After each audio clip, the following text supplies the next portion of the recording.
from the idea of the time preference theory. You have lurched into arguing against banking and credit theory, which has nothing to do with Bitcoin even. And the Austra like, you're basically arguing against anybody being able to borrow money, which is ridiculous.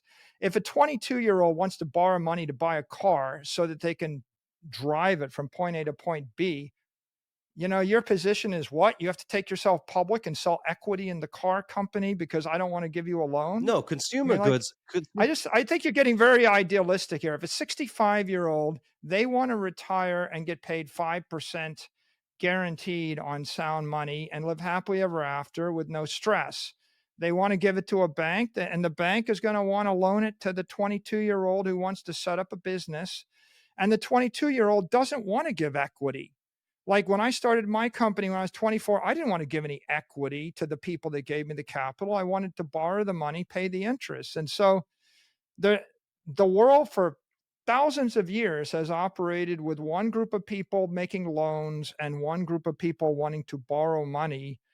And there's always going to be the young, the orphans, the entrepreneurs that don't have capital, but they have time on their hands and energy and ideas. And there's always going to be people who are retired who have plenty of capital and they don't want to take the risk. They don't want to be equity investors.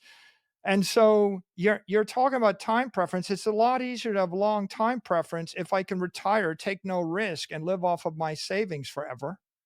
But there is no such thing as no risk. There's no such thing as no risk. There's always risk involved. And I think what fiat did is that it allowed people to basically outsource the risk to inflation. The central bank comes and bails everybody out when your loan goes bad. Yeah, you're changing the subject here to like something totally different.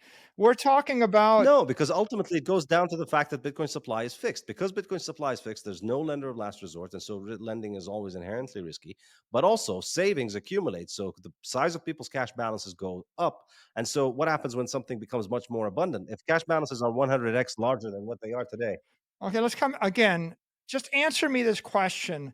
How does the person with no money start a business, buy a house, or do anything while another person with all the money sits there? How does the person with all the money actually how do they actually live if they can't get any yield or get a loan on their asset?